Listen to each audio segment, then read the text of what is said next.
அரைக்கீரை கடையல் கருணக்கிழங்கு வறுவல் செஞ்சுருக்கேன். இந்த அரைக்கீரைக்கு இந்த கருணக்கிழங்கு வறுவல் வந்து நல்லா மேட்சாக இருக்கும். இந்த அரைக்கீரை எப்படி நான் செஞ்சேன் அப்படிங்கிறத ஸ்டெப் பை ஸ்டெப்பாக நான் சொல்கிறேன். அது எப்படி க்ளீன் பண்ணணும் எல்லாமே கிளியராக சொல்லியிருக்கேன். ஸ்கிப் பண்ணாமல் பாருங்கள். ஃபஸ்ட்டு இந்த அரைக்கீரையை நான் ஆஞ்சி எடுத்துன்னு வந்துட்டேன். கருணக்கிழங்கையும் நான் கட் பண்ண போகிறேன். ஃபஸ்ட்டு இந்த அரைக்கீரையை எப்படி க்ளீன் பண்ணணுன்னா, சில பேர் வந்து 4-5 தடவை தண்ணியை விட்டு விட்டு க்ளீன் பண்ணினே இருப்பாங்க. அப்போ கூட அது மண் போகாது.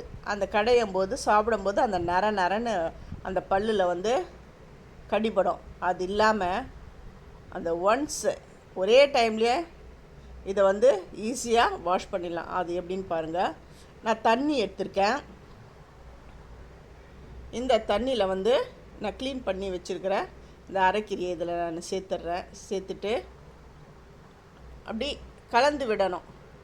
நல்லா இந்த தண்ணியில் அரைக்கீரை எல்லாத்தையும் நான் சேர்த்துட்டேன். நல்லா இது பாருங்க, ரொம்பலாம் லைட்டாக அப்படி இப்படி இந்த மாதிரி பண்ணி விடுங்க. ஏன்னா இந்த கீரையில் இருக்கிற மண்ணெல்லாம் அது கீழே தங்கிடும். கீரையை நல்லா இதை பாருங்க, இந்த மாதிரி பரட்டி விடுங்க. பரட்டி விட்டுட்டு இதை ஒரு தட்டு போட்டு மூடிடுங்க. ஒரு 10 நிமிஷத்துக்கு அப்படியே மூடி வைங்க. இந்த மாதிரி செஞ்சிங்கன்னா ஒரு 10 நிமிஷத்தில் அந்த மண் எல்லாமே அடி தங்கிடும். நீங்கள் மேலோட்ட அந்த கீரைலாம் நிற்கும், அப்படியே எடுத்துடலாம். எடுத்துட்டு நம்ம செய்யலாம். இது ஊறத்துக்குள்ளே ஊறத்துக்குள்ளே இதுக்கு தேவையான வெங்காயம் பூண்டு எல்லாத்தையும் உரித்து எடுத்துடலாம். இப்போ 10 நிமிஷம் ஆகிடுது. தட்டை திறந்து இந்த பாருங்க, இந்த இலை அடிப்பகுதியில் இருக்கிற அந்த மண் எல்லாமே கழண்டு கீழே அடி தங்கிடும். இப்போ இந்த இலையை வந்து மேலாக்க அப்படி எடுக்கணும். மேலாக்க எடுத்தால் அந்த மண்ணெலாம் இல்லாமல் நல்லா க்ளீனான கீரை ஈஸியாக நான் வந்து கஷ்டப்படாமல் 4-5 தண்ணியை விட்டு கழுவி எதுவும் செய்யாமல் ஒரே தண்ணியிலையே நான் அலசி எடுத்துட்டேன். இப்போ இதுக்கு வந்து தேவையான அந்த வெங்காயம் தக்காளி பூண்டு பச்சை மிளகா எல்லாத்தையும் நான் கட் பண்ணி எடுத்துன்னு வந்துட்டேன். இது வந்து பச்சை மிளகா காரம்தான். எப்பவுமே சட்டியில் பண்ணால் தான் அந்த கீரை வந்து இன்னும் நல்லாயிருக்கும். கிராமப்புறங்களில் நாங்கள்லாம் சட்டியில் தான் இதை செய்வோம். ஃபஸ்ட்டு பச்சை மிளகாவை போட்டாச்சு. 1 டம்ளர் தண்ணி தான் விட்டுருக்கேன். ஒரு கைப்பிடி வெங்காயம், ஒரு முழு பூண்டு உரிச்சிருக்கிறேன். தக்காளி வந்து 2 பெரிய தக்காளி, அதை தான் நான் வந்து கட் பண்ணி எடுத்துன்னு வந்திருக்கேன். இது எல்லாமே இந்த தண்ணியில் போட்டாச்சு. இது வேகட்டும். அது வெந்து வரத்துக்குள்ளே கருணக்கிழங்கை வந்து கட் பண்ணிடுறேன். இப்போ பாருங்கள், அது நல்லா கொதி வந்துடுது. இப்போ வந்து ஆஞ்சி க்ளீன் பண்ணி வச்சுக்கிற கீரை இதில் நான் சேர்த்துட்றேன். இந்த கீரை நிறைய இருக்கிற மாதிரி தான் இருக்கும், ஆனால் இது வேகும் பொழுது பார்த்திங்கன்னா ரொம்ப அந்த சுருங்கிடும். இப்போ கீழே இருக்கிறதெல்லாம் அந்த மேல் பகுதி வர அளவுக்கு இந்த கரண்டி விட்டு கலந்து எடுத்துடுறேன். அந்த பாருங்க எப்படி சுருங்கி போச்சு பார்த்திங்களா. நீங்கள் வந்து எவ்வளோ நிறைய கீரை இருக்க மாதிரி இருக்கும், ஆனால் அது வந்து வேகும் பொழுது அப்படியே சுருங்கிடும். இப்போ வெந்துடுது. அது காம்பை நசுக்கியே நான் காமிச்சிட்டேன். இதுக்கு வந்து புளி வந்து ஒரு சின்ன கொட்டைப்பாக்கு அளவு தான் நான் எடுத்திருக்கேன். ஏற்கனவே நான் வந்து நாட்டு தக்காளி சேர்த்துருக்கேன், அதனால் புளி வந்து கம்மியாக தான் சேர்க்கணும். இப்போ எல்லாம் வெந்த உடனே இதை கடையணும்.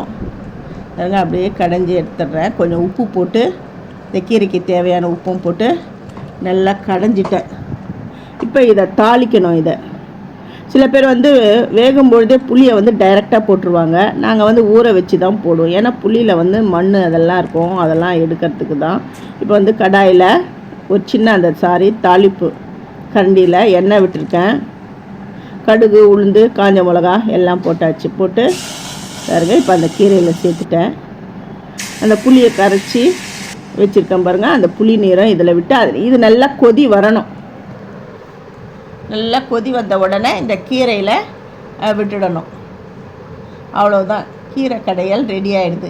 இப்போ இந்த கீரை திக்காக இருக்குது, இன்னும் கொஞ்சம் தண்ணி வேணும் அப்படின்னிங்கன்னா மறுபடியும் அந்த தாளிப்பு அந்த கரண்டி இருக்குது பாருங்கள், அதில் தேவையான தண்ணி விட்டு கொதிக்க வச்சு இந்த கீரையில் சேர்க்கலாம். அதாவது கீரை ரொம்ப திக்காக இருக்குது, எனக்கு தண்ணியாக வேணுன்றவங்க இந்த மெத்தட் நீங்கள் பண்ணிக்கலாம். இப்போ கீரை ரெடி ஆகிடுது. இப்போ கருணக்கிழங்கெல்லாம் நான் வெட்டிட்டேன். கொஞ்சம் ஓரளவுக்கு இந்த அளவுக்கு கனமாக இருக்கணும்.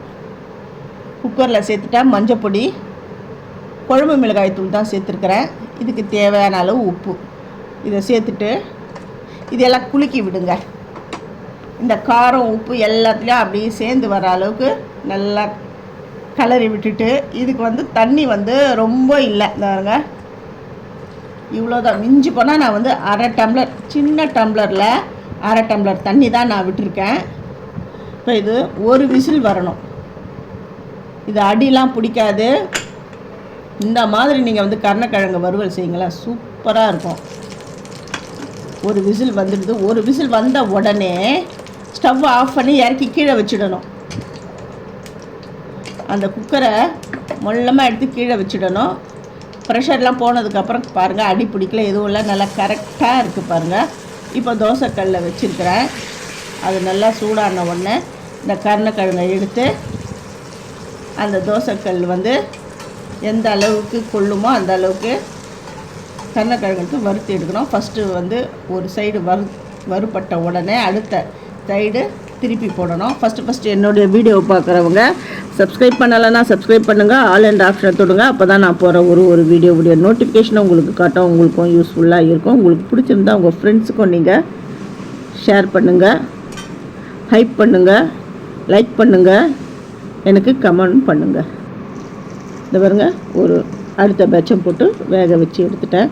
சூப்பரான மொறுன்னு இந்த கருணக்கிழங்கு வறுவல் ப்ளஸ் இந்த கீரைக்கு அவ்வளோ சூப்பராக இருக்கும். நீங்கள் ஒரு தடவை இந்த மாதிரி செஞ்சு பாருங்கள். இந்த மாதிரி மெத்தடில் கீரையை கடைங்களேன், அவ்வளோ சூப்பராக இருக்கும். கிராமப்புறங்களில் எங்கள் பாட்டி, எங்கள் அம்மா எப்படி செய்வாங்களோ அதே மெத்தடில் தான் நான் செஞ்சுருக்கேன். தேங்க்யூ.